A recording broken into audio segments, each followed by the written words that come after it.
2 años me fui de viaje con una compañera de la maestría, cursé acá Lógica y Técnica de la Forma. Me fui a Brasil y ahí en uno de los paseos que estábamos haciendo salimos a caminar un poco a ver como la vegetación y encontré una cosa que no sabía bien qué era, pero tenía como una retícula muy morfológica como de poliedros. Le saqué algunas fotos y posterior al viaje, cuando volvimos a Buenos Aires, empecé a investigar de qué se trataba, qué era eso que se veía como un hongo, pero era algo que nunca había visto y también parecía que no era del orden natural, no sé. Y ahí empecé a investigar qué laboratorios se especializaban en hongos. Ahí conocí la palabra micología, hice como una lista de los laboratorios que hay en ciencias exactas y justo había un laboratorio de micología experimental, con lo cual me parecía que si eran experimentales, si estaban haciendo algo con hongos, me iban a poder ayudar. Ahí me contacté con Emanuel Grassi, que es un doctor especialista en micología, le mostré el organismo que me interesaba y me empezó a pasar bibliografía. Este hongo se llama Dictyophora induciata y lo que tiene es que esto que yo vi, que era como la retícula, que se le llama comúnmente hongo velo de novia, era la floración del hongo. Entonces él me empezó a pasar bibliografía para poder investigar de qué se trataba. En ese momento yo ya había terminado la maestría y quería hacer la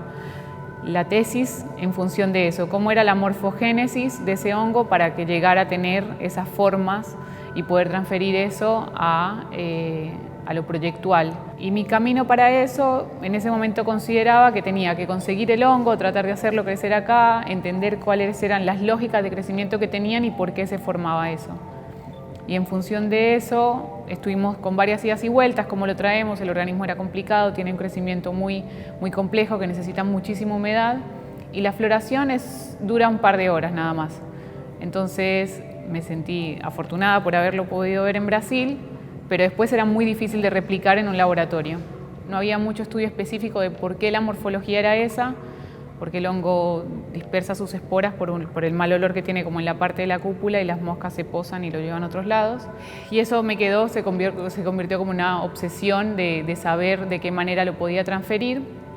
Y ahí empezó como mi vinculación con una parte más biológica y científica y cómo lo podía incorporar en el diseño. Me llevó muchísimo tiempo no poder llegar a hacerlo. Leer muchos textos, tratar de hacerlo, tratar de traerlo, no poder, empezar a ver muchas fotos de secciones, el hongo seco, el hongo lo venden en el barrio chino porque también es comestible. Y después, unos años después, empecé otra maestría acá también, la de Open Design, y ahí me empecé a vincular más con ciencias duras y empecé a entender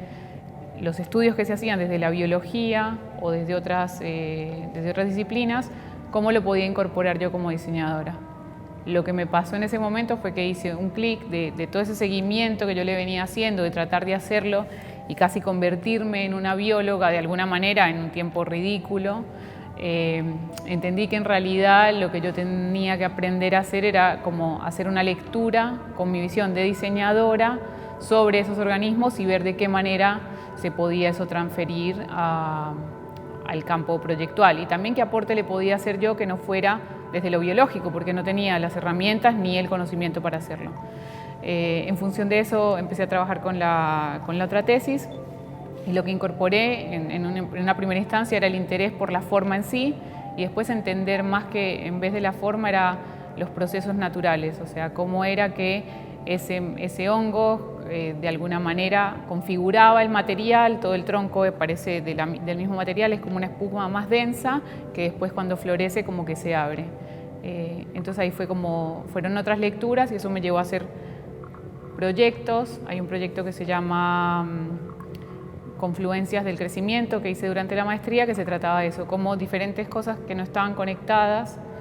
Al analizar su crecimiento yo podía generar un dispositivo de diseño que sirviera como metodología de aprendizaje. Lo que le transfería era el nivel de densidad que había en el hongo, ese nivel de densidad se generaba a través del tiempo